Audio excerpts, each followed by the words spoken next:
안녕하세요. 어느덧 더운 여름이 가고 선선한 가을이 성큼 다가온 것 같아요. 벌써 가을 단풍을 볼 수 있다니 설레이는데요. 이런 설레이는 날씨에 저는 집 앞 카페에 앉아서 제가 가장 좋아하는 따뜻한 카페라떼를 시켜놓고 사연을 보내네요. 처음에는 이런 이야기들을 해도 될까? 너무 창피하지 않을까 걱정을 많이 했는데 익명으로 보내는 거라 용기 내서 한 글자, 한 글자씩 적어 보냅니다. 저는 사실 결혼하고 나서도 또 결혼하기 전까지 시댁들의 이야기가 너무 과장된 게 아닐까. 정말 저런 시댁이 있다고 하면서 놀라곤 했었거든요. 근데 제가 겪어보니 정말 이 세상에는 제가 생각한 일보다 심한 일들이 많다는 걸 알았죠. 저는 30대 중반을 바라보는 여성입니다. 물론 결혼은 했고요. 오늘 제 사연은 시댁 일로 힘들어하시는 분들에게 조금이나마 위로를 건네는 이야기가 되었으면 합니다. 시댁 얘기를 해보기 전 먼저 저와 남편의 이야기를 해볼게요. 저와 제 남편은 회사에서 만난 사내 커플이었습니다.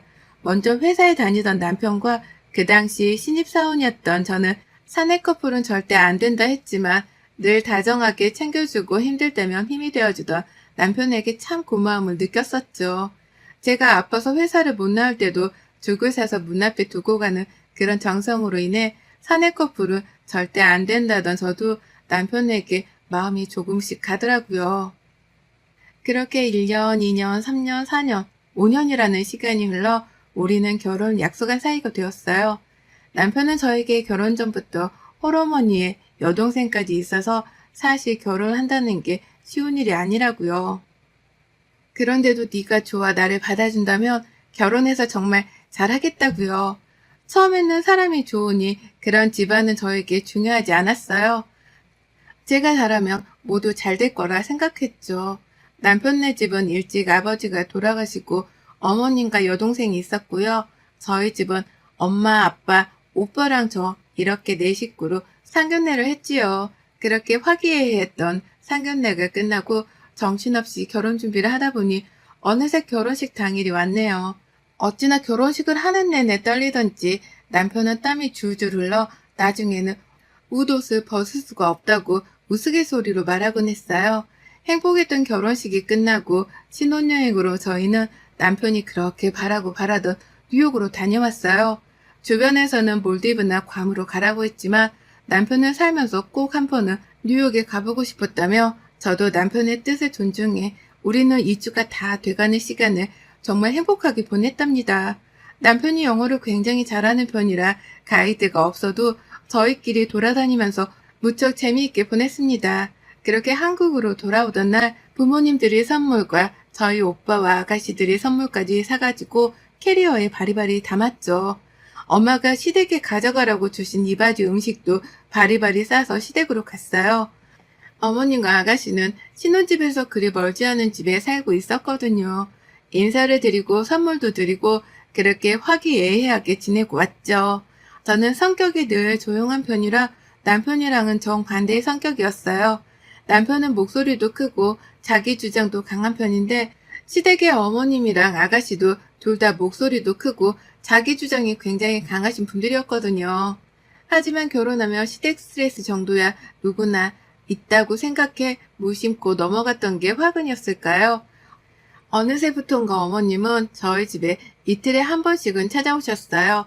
아들이 보고 싶어 오시거나 어떻게 우리가 살고 있는지 보고 싶어 오시거나 말도 없이 찾아오실 때도 있고요. 저는 화가 나도 말을 하지 못하는 편이라 그럴 때마다 묵묵히 입을 다물곤 했어요. 그러다 친정 식구들이 신혼집에 온다는 이야기를 듣고 신나서 이리저리 음식을 준비했죠. 처음 결혼하고 대접하는 엄마 아빠니까 정말 잘해내고 싶었거든요. 남편도 일찍 퇴근해 엄마 아빠 오실 준비를 마치고 있는데 갑자기 띵동하고 초인종이 울리네요. 누구인가 보았더니 아가씨가 말도 없이 집으로 왔더라고요. 왜 왔는지 물으니 그냥 심심해서 왔다고 하길래 남편이 오늘 장인어른 장모님 오시니까 다음에 밥이나 먹자고 하고 보내려고 하더라고요.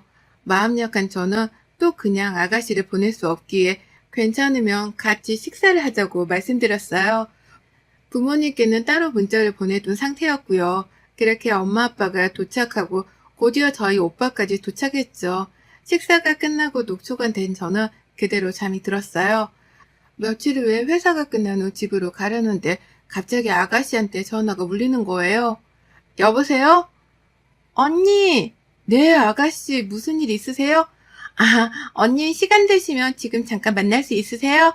제가 맛있는 거 사드리고 싶어서요. 라고 하더라고요. 그렇게 친절한 성격의 소유자가 아니라 처음에는 의아했지만 그때 부모님이 오셨을 때 식사한 게 마음에 걸려서 그런가 싶어 남편은 야근한다길래 아가씨를 만나서 집 근처에서 식사를 했어요. 그렇게 카페까지 가고 일어나려는데 아가씨가 저에게 저희 오빠 이야기를 물어보더라고요. 오빠가 몇 살인지, 여자친구가 있는지 등등요. 그래서 오빠는 저보다 2살 위고 여자친구는 저도 잘 모르겠다 물어보지 않아서 그런 거 서로 이야기하지 않는다 하고 웃어 넘겼죠. 그랬더니 아 그러냐고 그러길래 그냥 물어보나 보다 하고 그렇게 집으로 왔어요. 집에서 남편을 기다리면서 TV를 보는데 남편이 오자마자 저에게 물어보네요. 여보, 형님 여자친구 있으셔? 라고요. 한 번도 물어보지 않았던 질문이라 좀 의아했지만 나도 모르겠어. 오늘 아가씨도 그렇고 여보도 그렇고 왜 자꾸 우리 오빠 여자친구 유무를 물어보는 걸까 하니까 갑자기 화들짝 놀라면서 이야기를 하더라고요. 아니 사실 소정이가 형님이 엄청 마음에 들어서 나한테도 물어보더라고. 여자친구 없으면 자리 한번 만들어주면 안 되겠냐고. 그 말에 저는 너무나도 기겁을 했어요. 저희 아가씨 결혼하고 이혼까지 한 이혼녀거든요. 혼인신고는 안 했다지만 결혼식도 올리고 1년 가까이 살고 서로 안 맞아서 이혼해서 지금 어머님께 와 있는 건데 저희 오빠는 저랑 다르게 머리도 똑똑해 지금 대학병원에서 레지던트로 근무하고 있거든요. 저는 너무나 당황했지만 아마 있겠지. 오빠 정도면 당연히 있겠지. 라고 웃어 넘겼어요. 그렇게 아가씨한테 잘 이야기하라고 말해달라 전하고 이 일은 이제 그만 마무리되는 것 같더니 이번에는 어머님이 절 부르시네요. 얘야 사돈총각 있잖아. 우리 소정이랑 어떨까? 우리 소정이 얼굴도 예쁘고 싹싹하잖아. 착하고. 어머님 저희 오빠 아마 여자친구 있을 거예요. 그리고 친척 오빠도 아니고 친오빠를 아가씨한테 소개시켜 드리는 게 사실 조금 저희 부모님이 아마 불편해 하실 것 같으세요. 어머님도 너무 부담스럽지 않으시겠어요? 그러다 잘 되지 않기라도 하면 정말 어떡해요? 라고요.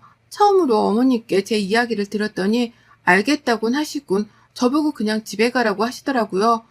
기분은 나빴지만 그래도 서운은 하시겠지 싶어서 그냥 집으로 갔어요. 그렇게 한 일주일 정도가 흐르고 자꾸만 남편이 옆에서 저희 오빠 이야기를 하는 거예요. 자기 동생이 그러는 만 아니면 진짜 좋은 사람 만났다 이러면서요. 당연히 아가씨가 나쁜 사람이란 건 아니지만 어느 누가 동생이 결혼했다가 이혼한 사람을 만나라고 하고 싶겠어요? 그렇잖아요. 근데 이렇게 말하면 남편도 너무 상처받을 것 같아서 그냥 좀 그건 서로 불편하다 하고 넘어갔어요. 며칠 뒤 제가 회사에 있는데 오빠한테 전화가 왔더라고요. 잠깐 통화 되냐고요. 아니 너희 아가씨라는 사람 전화 와서 한번 밥을 먹자는데 그때 결혼했다고 하지 않았어?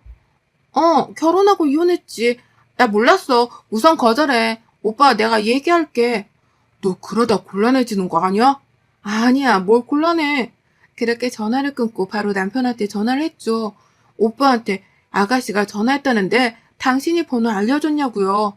내가 그거는 부모님도 허락하기 어렵다고 안 된다고 했는데 왜 알려줬냐고 하니까 자기는 알려준 적이 없다고 하네요.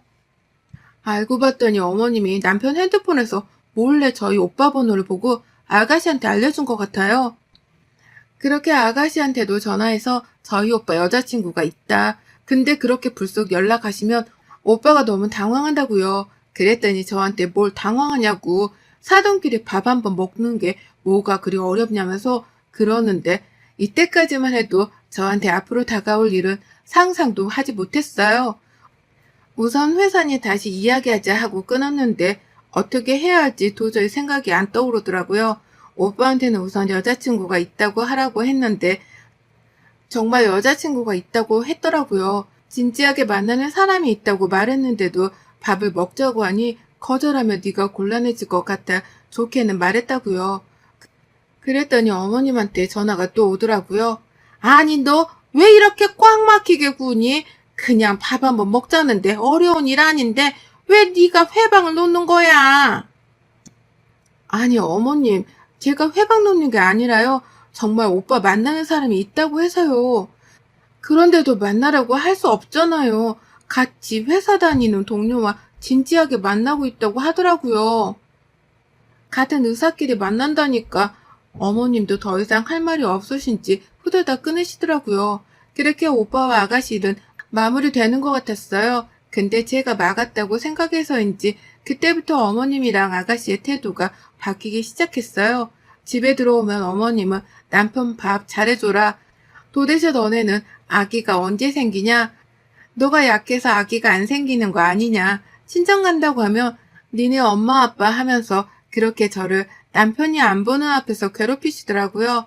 그냥 어른이고 시댁이니까 저도 참아야 한다고 생각하고 그냥 말았어요. 그렇게 시간이 좀 흘렀고 어머님이랑 아가씨는 은근슬쩍 아직도 저를 괴롭힐 때도 그냥 말았거든요. 그러다 설날이 다가왔습니다. 결혼하고 처음 맞는 명절이라 부모님께서도 고기며 과일이며 잔뜩 사서 시댁 갈 때 들고 가라 하시더라고요.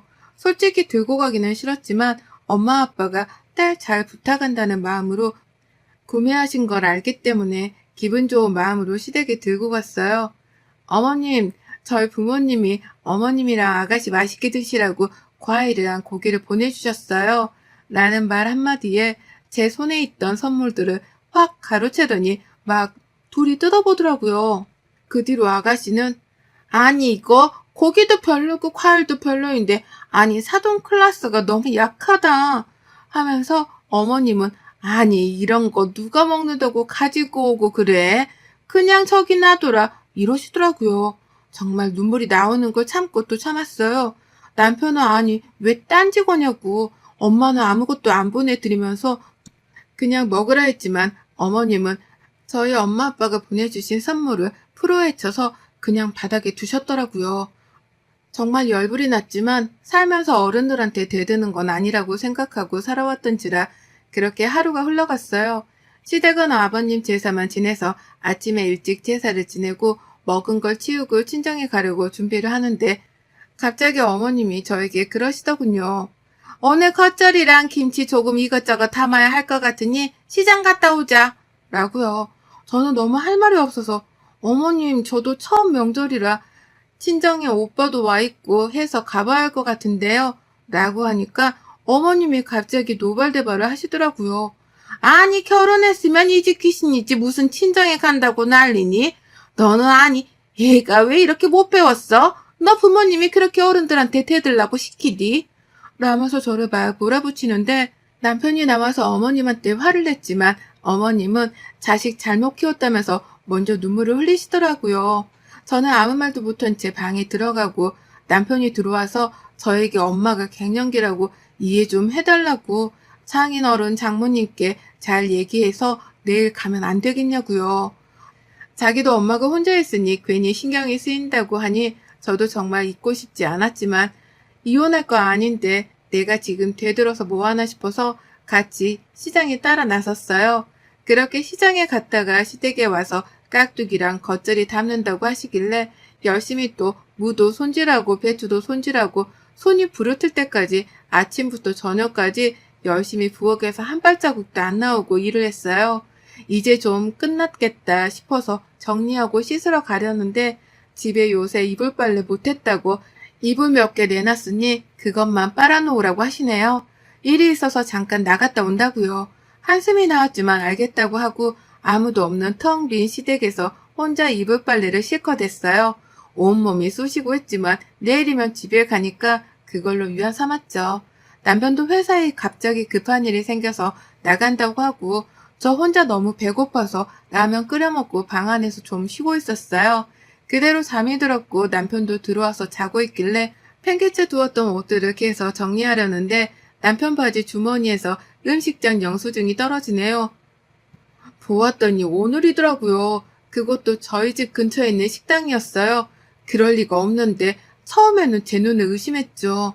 근데 저한테 분명 회사 가서 밥도 못 먹고 일한다고 했던 시간인데 음식점 시간이 찍혀 있길래 깨워서 물어봤어요. 영수증 뭐냐고요? 혹시 여자라도 뭐 만나는 거냐고 물어보니 제가 그렇게 집에서 혼자 이불 빨래하고 라면 먹을 때 남편이랑 어머님이랑 아가씨랑 셋이 나가서 영화도 보고 밥도 먹고 쇼핑도 하고 왔대요. 자기도 너무 미안해서 그러기 싫었는데 엄마가 아까 울고 하니까 마음이 쓰여서 엄마가 하도 가자길래 네가 서운해할 것 같아서 말 못했다고요. 그 이야기를 듣는데 저도 모르게 남편 뺨을 연속으로 2대 쳤어요. 정말 배신감에 휩싸여서 아무 말도 할 수가 없겠더라고요. 정말 결혼해서 한 번도 서로 언성을 높인 적이 없었는데 제 화가 주체를 못해서 남편 뺨을 쳤더니 남편이 놀란 토끼 눈으로 절 보네요.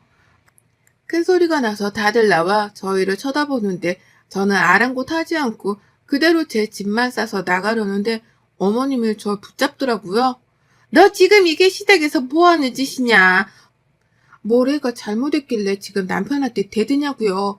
옛날 같았으면 어림도 없었다면서 그런 말들을 하시는데 제가 횟가닥했는지 아까 깍두기랑 겉절이 담았던 통들을 끼잉끼잉 들고 나와 전부 다 싹 바닥에 뿌렸어요. 고춧가루 김치 냄새가 진동하는데 그것도 모르고 전부 다 탈탈 털어서요.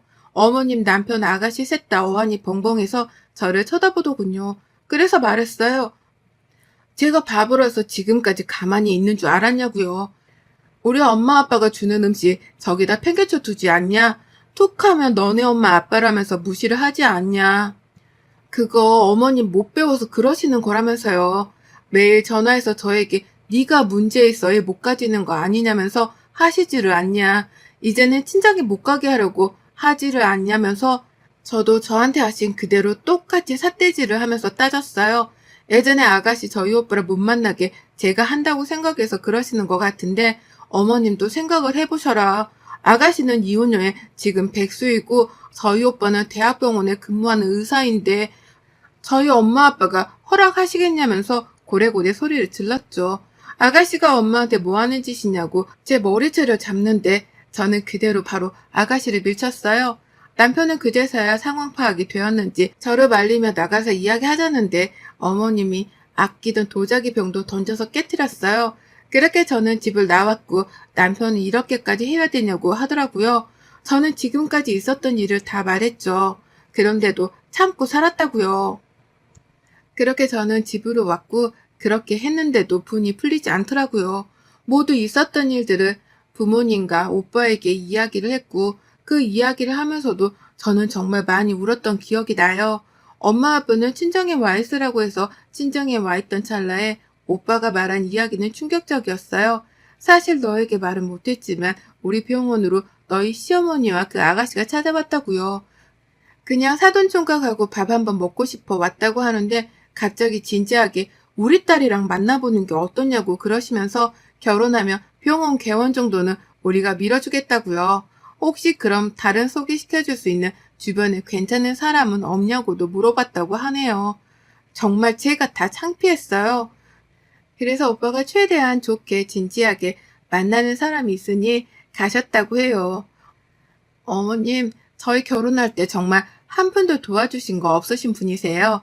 아버님 돌아가시고 땅도 다 어머님 명의고 집도 어머님 명의면서 돈 없다고 매일 그러셔서 남편도 저도 양가 부모님 도움 없이 결혼하자고 했거든요. 근데 저희 부모님은 신혼집 보태라고 꽤 그래도 많은 금액을 지원해 주셨는데 시어머니는 그때도 있는 사람이 더 해야지 당연한 거다 하신 분이세요. 그러시는 분이 병원 개원이라니요. 자기 딸 의사한테 시집 보내고 싶어 안달난 분이죠 뭐. 이거는 정말 그대로 남편을 불러서 다 이야기했어요. 우리가 그렇게 힘들게 돈 부족해서 신혼집 얻으러 갔을 때 어머님은 뭐하고 계셨냐면서 돈 없다고 우리한테 그러지 않았냐고요.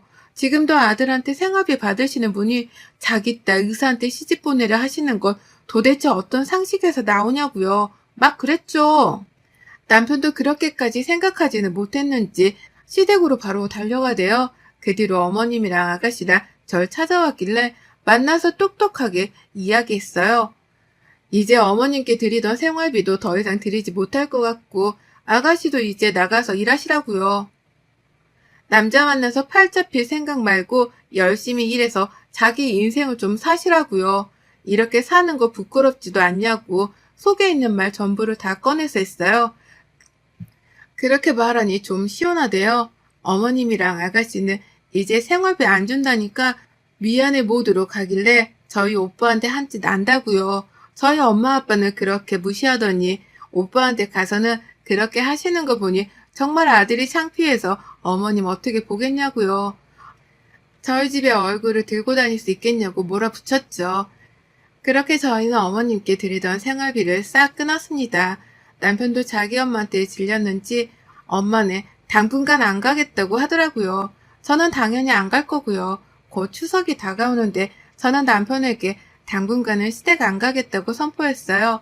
당연하다고 가지 말자고 해서 이번에는 저희 둘이 제주도 가기로 했어요. 처음에는 남편이랑도 헤어질 생각까지 했는데 저희 친정에 와서도 오빠랑 엄마한테 진심으로 울면서 사죄하는 모습과 자기도 엄마랑 동생이랑은 거리를 두고 싶다고 하니 저도 마음이 편하지 못해 서로 이야기하고 이제 서로 부모님께 잘하자고 했어요. 저는 저희 집에 남편은 시댁에 저는 한때 착한 며느리 증후군에 걸려서 내내를 하면서 살았지만 이제는 제가 하고 싶은 말 다 하면서 살고 있답니다. 그 뒤로 어머님은 아들과 저에게 번갈아 가면서 전화를 하시지만 저희는 받지 않고 있어요. 받아서 할 말도 없고 돈 때문에 그러시는 거 뻔히 아니까요. 이번 추석에는 마음 졸이지 않고 김치 안 담고 제주도로 갑니다. 여러분들도 즐거운 추석 보내시기를 바라며 저의 이야기를 지금까지 들어주셔서 감사드립니다. 모두 행복하셨으면 좋겠어요. 여러분의 생각은 댓글로 남겨주세요. 오늘도 시청해주셔서 정말 감사합니다.